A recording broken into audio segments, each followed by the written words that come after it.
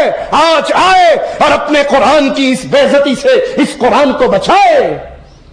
اس نقیب نے جب یہ منظر دیکھا اس کا دل رب کے خوف سے بھر اٹھا، وہ دوڑتا ہوا اس چھاونی سے باہر نکلا، اور باہر نکلنے کے بعد وہ جو منظر بیان کرتا ہے، اردن کے اخبار نے اس کو شائع کیا، ترکی کے اخبار نے اس کو شائع کیا، اس میں وہ دیکھتا ہے اس چھاونی کے اوپر ایک سرخ لائٹ ہے، اندھیری ہے، سرخ رنگ کی بجلی ہے جس نے اس بلڈنگ کو گھیر لیا ہے، لپیٹ لیا ہے، اور اسی وقت اللہ سمندر کے اندر ایک زوردار دھماکہ کرتا ہے، سمندر پھٹتا ہے اور یہ پوری کی پوری چھاونی اس کے اندر غرق ہو جاتی ہے۔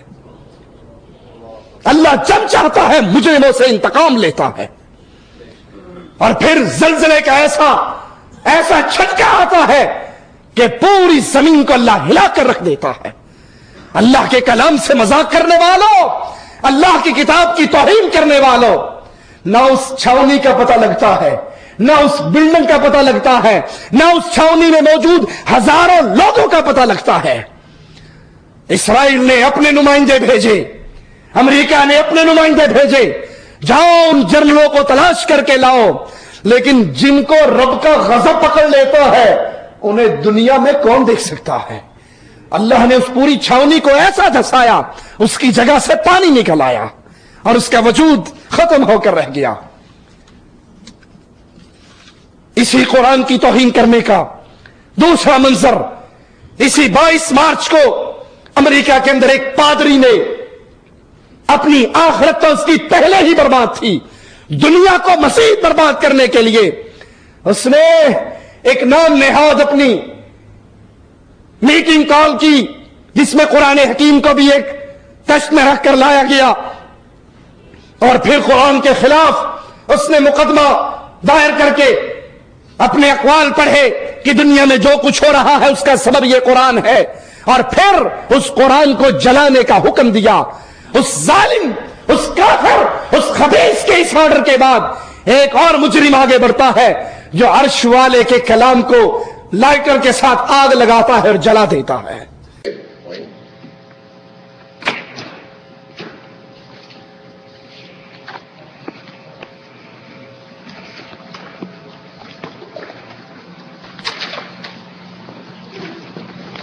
You can give them a few minutes. The people who desire to leave, they can do that. That is not a problem.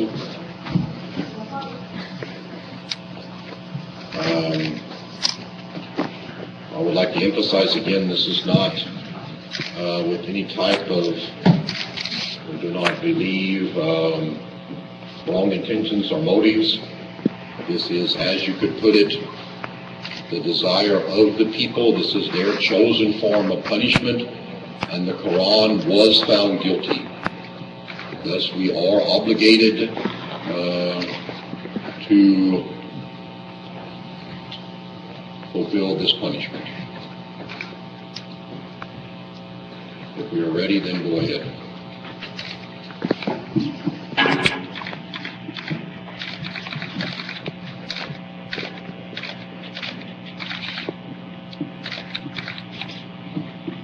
Please close the door.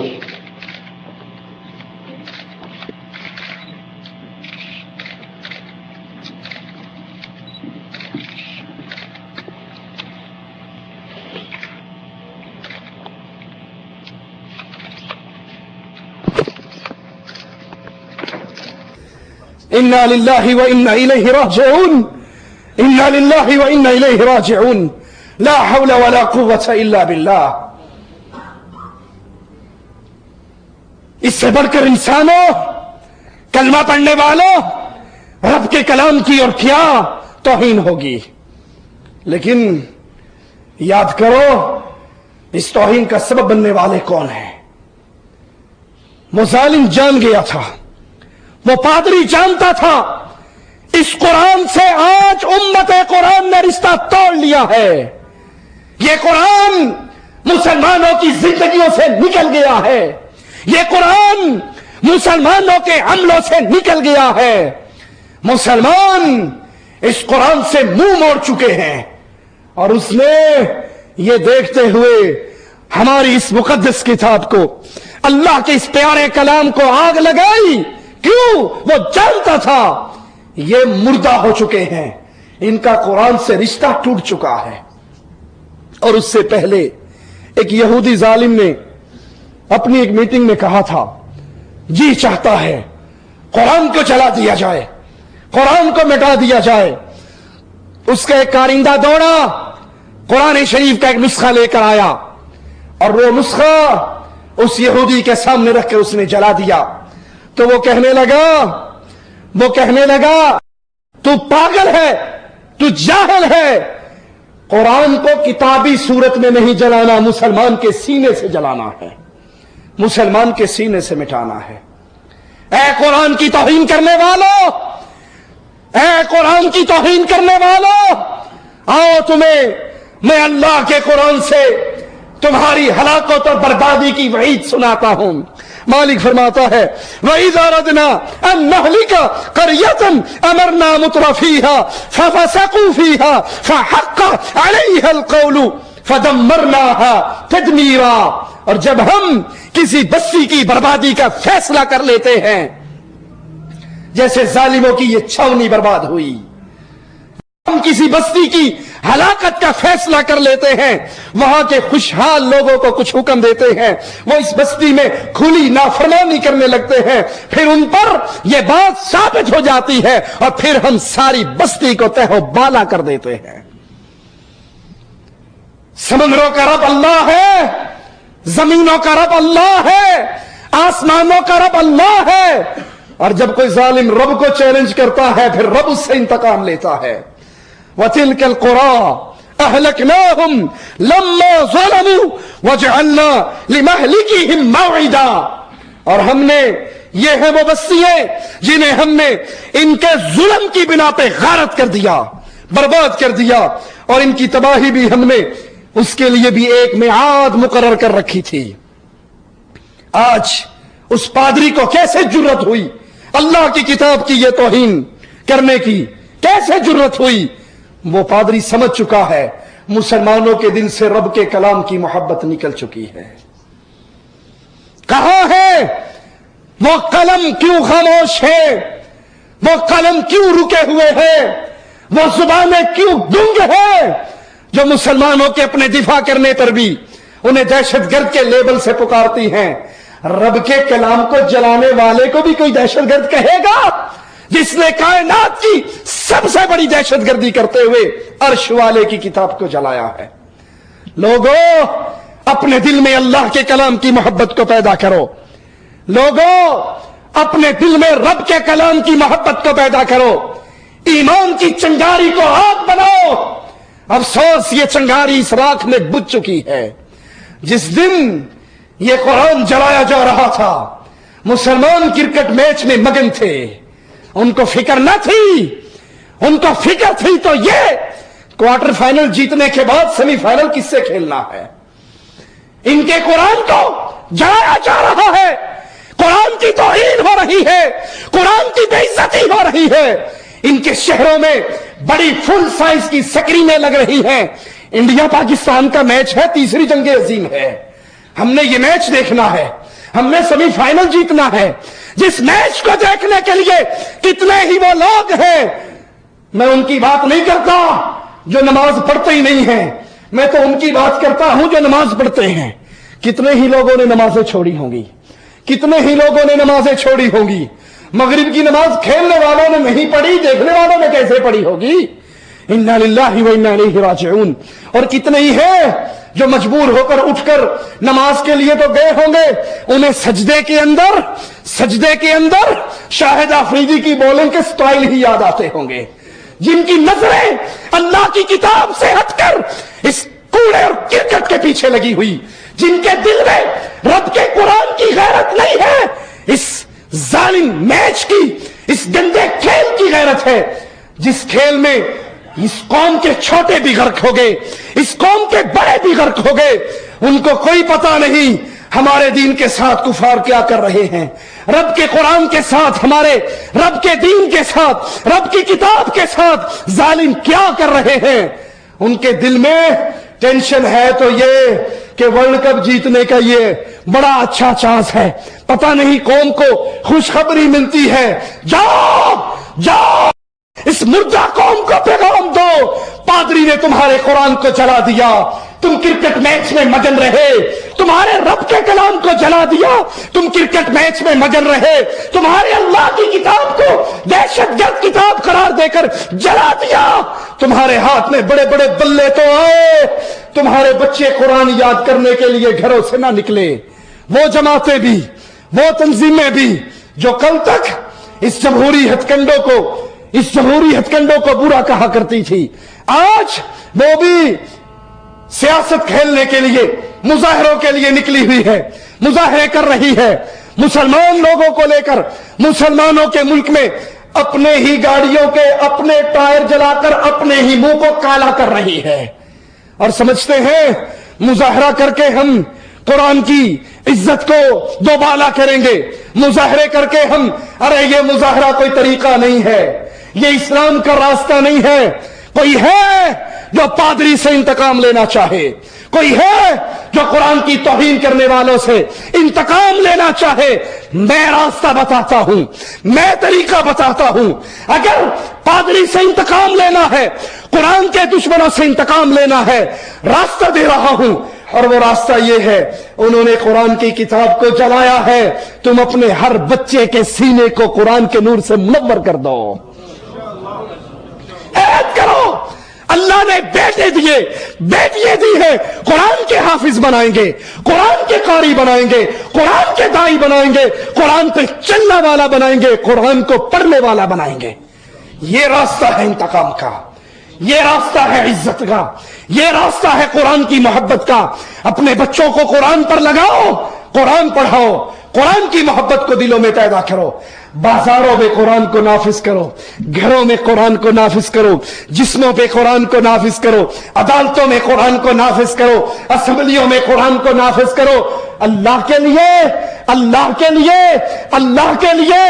وہ تو ظالم ہے، وہ تو کافر ہے جو قرآن کی توہین کرتا ہے، تم تو اپنے ہاتھ سے قرآن کی توہین نہ کرو۔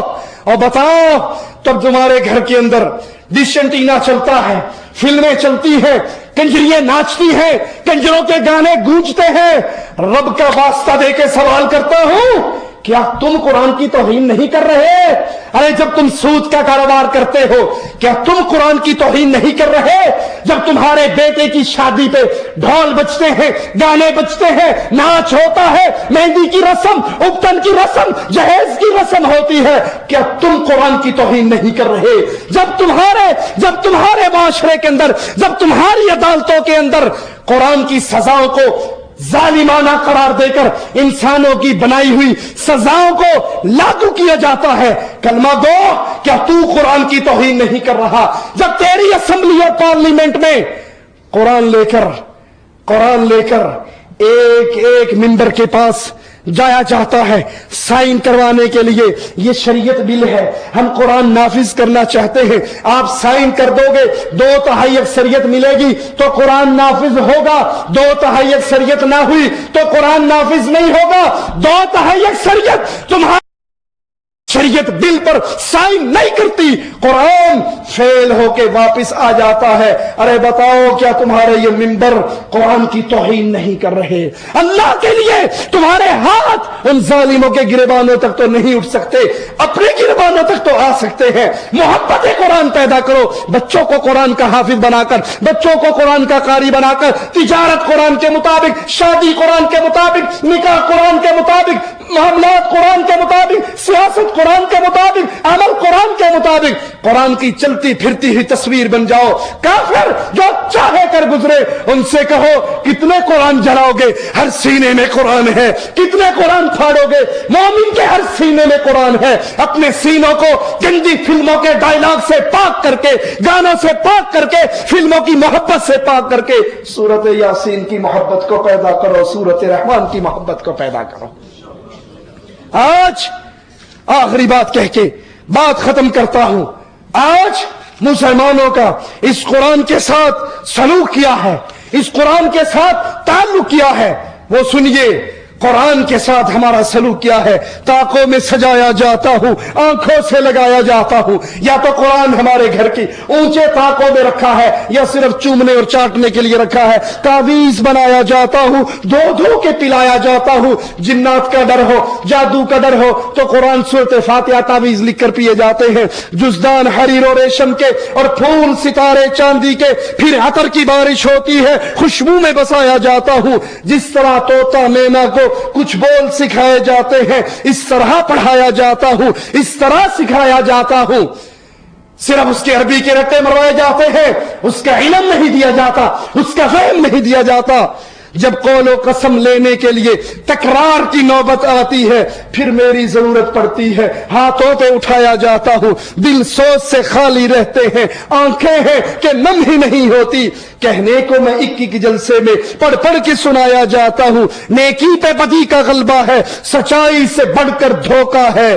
ایک بار ہنسایا جاتا ہوں, 100 بار رلایا جاتا ہوں. یہ مجھ سے عقیدت کے دعوے, قانون پہ راضی غیروں کے. یہ مجھ سے عقیدت کے دعوے, قانون پہ راضی غیروں کے. یہ رسوا کرتے ہیں, ایسے بھی ستایا جاتا ہوں. کس بزم میں مجھ کو بار نہیں, کس عرس میں میری دھوم نہیں. پھر بھی میں اکیلا رہتا ہوں, مجھ سا بھی کوئی مظلوم نہیں. اقول قولی ھذا واستغفر اللہ لی ولکم ولسائر المسلمین فاستغفروہ انہ ھو الغفور الرحیم.